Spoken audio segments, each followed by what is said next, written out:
Yeah, so that was what you expected.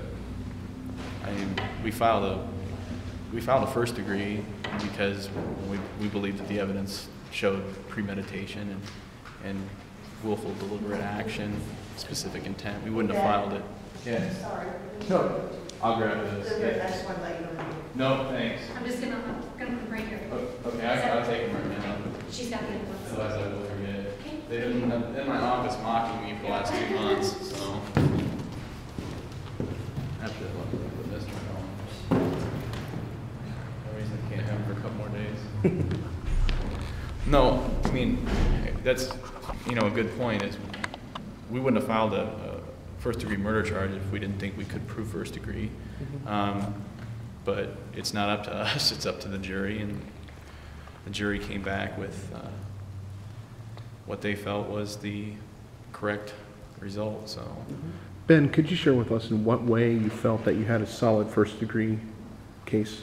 Well, the time and the amount of time that the defendant was, and actually put himself in his own words on top of the victim in this case, Mark Koster, the amount of effort, we felt that there was sufficient time for somebody to form that specific intent, which is really the only element that's differing and missing in a second degree case. So, What do you think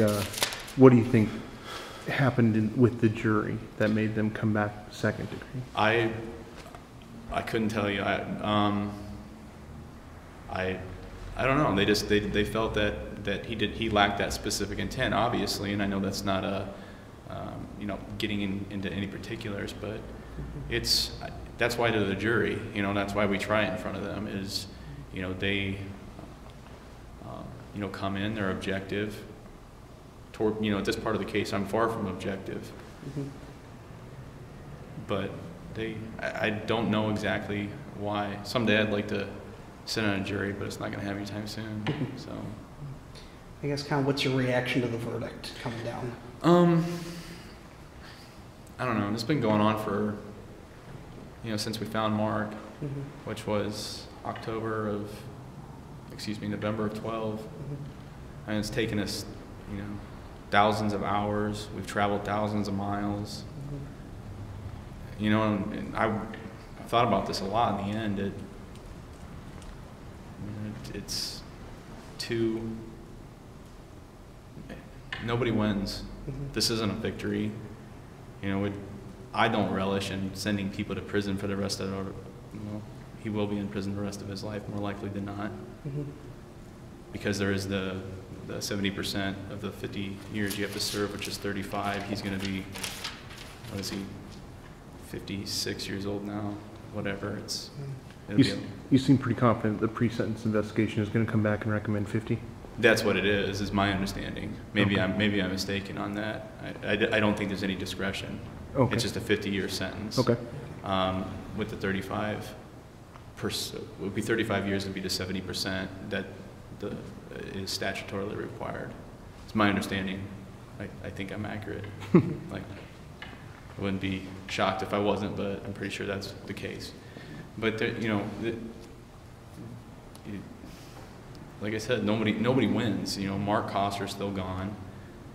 His family still doesn't get to be with him, be around him. Defendant's life, it will be spent in prison, and everybody loses. So the only happy thing about this for you really is just being done with it. It's being done with it. I don't know if you get a chance to read the search warrant. You'll see that my office,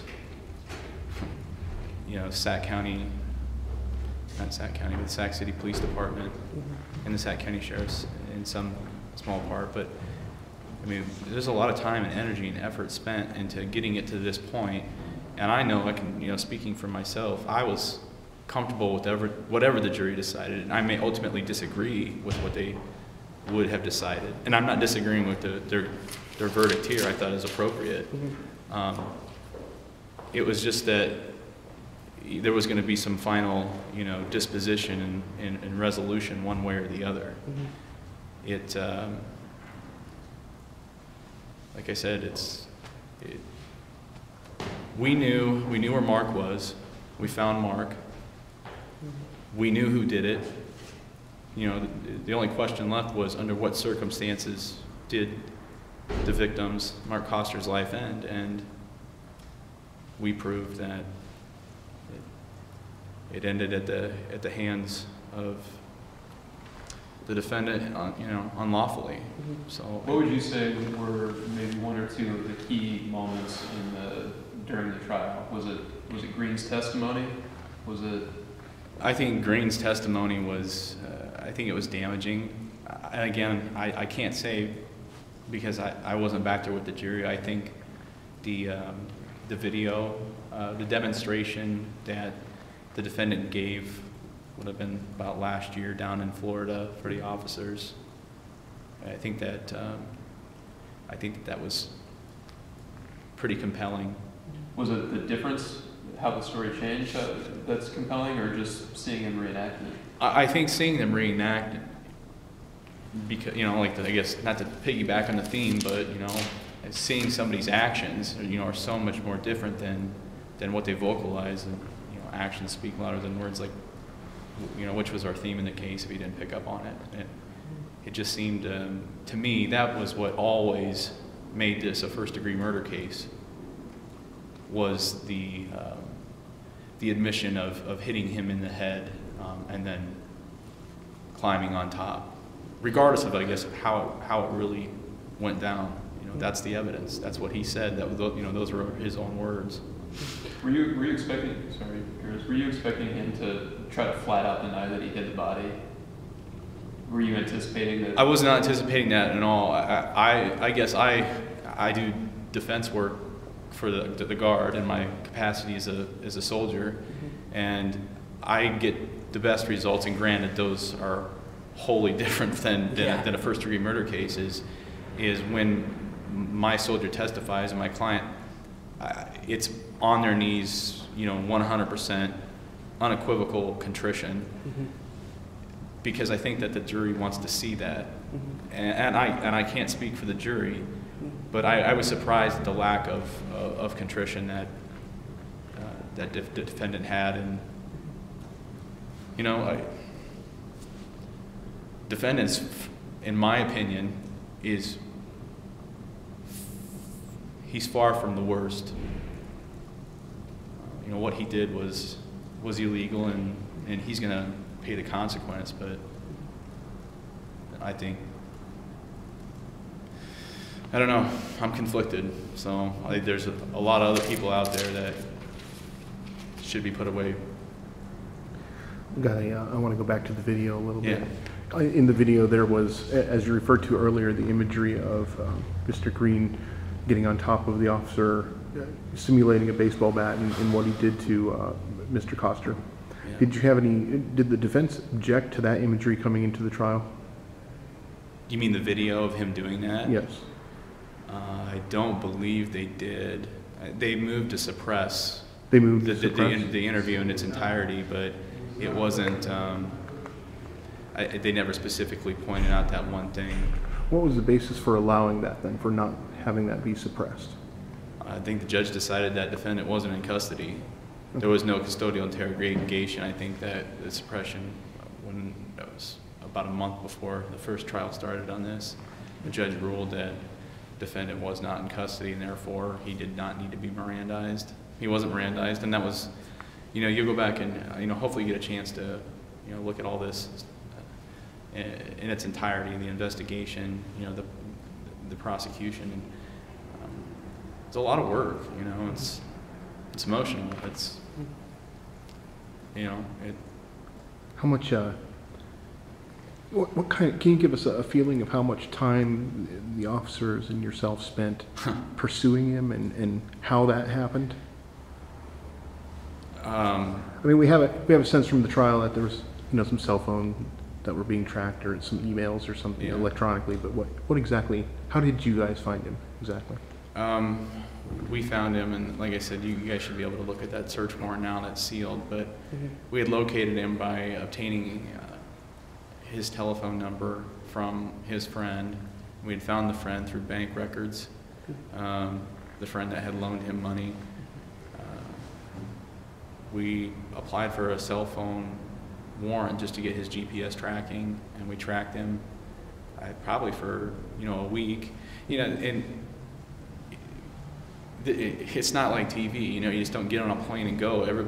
We probably had 3 different times, we being law enforcement and myself in the Division of Criminal Investigation, where we all had plans to get on a plane, and they were canceled for a number of different reasons. The weather, I think, it kept us once. Defendant had moved once when we were about ready to go. He was residing somewhere else. So, like I said, you don't get search warrants back for records or subpoenas the same day. Bank records are not instantaneous, surprisingly. It takes sometimes a couple days. Even though you were able to access your bank account and get real-time info, law enforcement, at least local law enforcement, we don't. There was, I gotta say, there's probably close to 100 county attorney subpoenas issued in this case, and we got everything from defendant's credit report history to see what transactions he had. Same thing with Mark Koster's.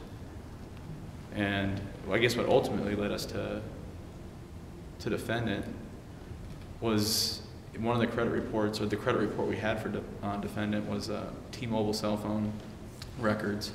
We then subpoenaed T-Mobile. Were able to obtain, I think it was close to 3 years worth of cell phone records for the defendant, and evidence and certain testimony that you guys never heard or that didn't come in, wasn't part of the record, is that defendant was a missing person in Mississippi. He purposely absented himself from Mississippi, and I think for the same reasons that he brought up. We'll never know because it's what he said. But one of the phone calls from T-Mobile was to the Mississippi Police Department, and it was like an hour and a half phone conversation. From him to the police? It wasn't actually from him. It was from his father, because he had a cell phone plan with 3 phones on it. I think that said during the video. I had always assumed it was just his phone. We never knew that there were 2 other ones. So I thought it was his contacting Mississippi Police Department. Well, we called that police department, and just so happens they took meticulous records and notes of him as a missing person. And we were kind of able to track at the time he left. Even his family didn't know where he was. What was the aha moment when you knew it was that John Green was going to be your suspect, your defendant? When we got those, we got the Mississippi police records. We had a positive identification through the neighbors.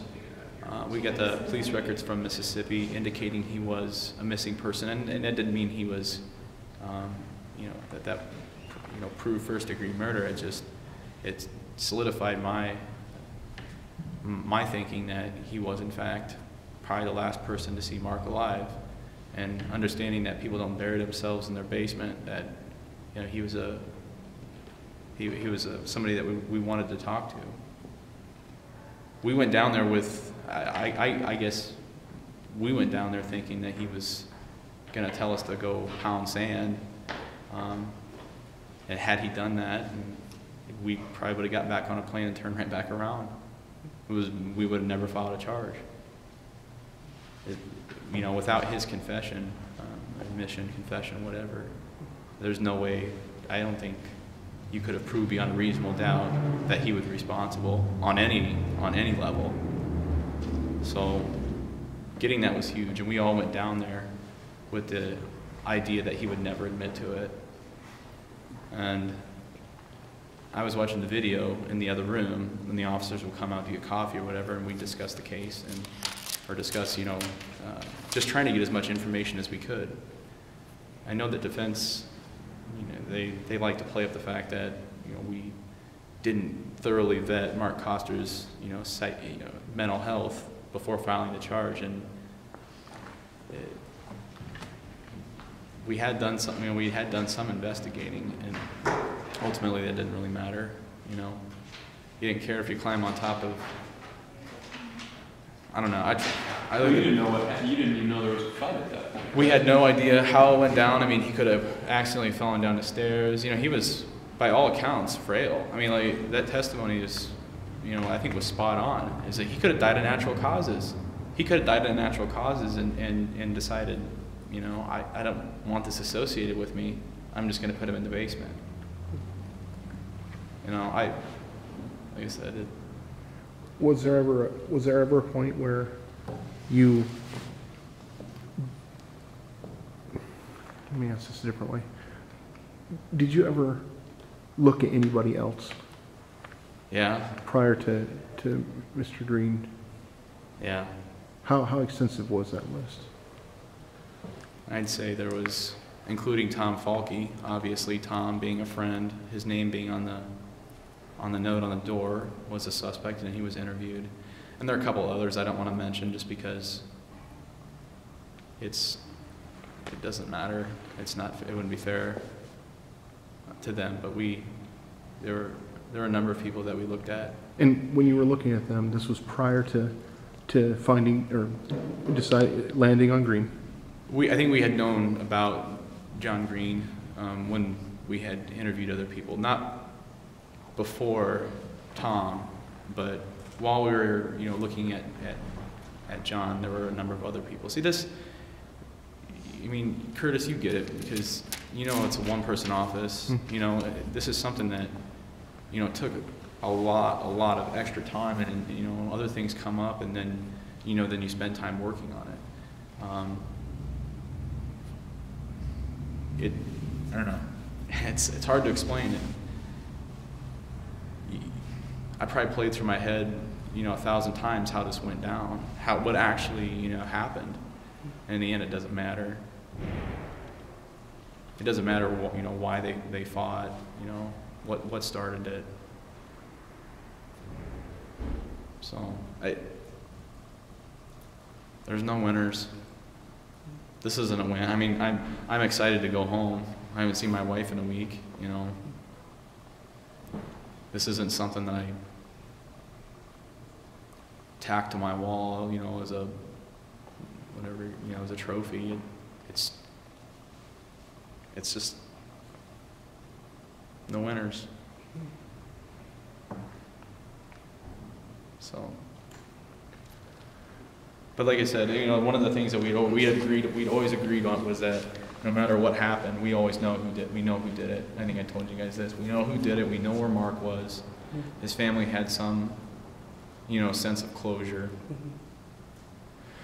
But, I got the best prosecutor in the, probably my opinion, or, in the country, sitting next to me for, this is the third time in 5 years that Sac County's had to deal with this, and the Attorney General's office has been amazing in allowing, Doug to come and prosecute these cases. So this is just a huge effort, a huge undertaking by 5 or 6 different entities. You got law enforcement in Florida, you have law enforcement in Georgia, we had law enforcement in North Carolina, all simultaneously interviewing defendant's family in those states. And it's a lot of work, and there's boxes and boxes and boxes of files I can take out of my office now. And selfishly, I'm most excited about just putting this case up in the attic and just being done with it. It's been 2 years, 2013, 2012, 2.5 years is a long time to do something, having this constantly on your mind. So, I don't know, whatever, you guys have any questions, you can call. But, I don't want to underscore the fact that, that it wasn't the right verdict. I'm happy, you know, that the jury came to the decision they did. I think it could have been the right decision. It wasn't my call, but I just want to stress that I'm not saying that John Green's a monster. I've seen monsters, and he's not one. He committed an egregious crime, and you know, now he's gonna probably spend the rest of his life paying for it.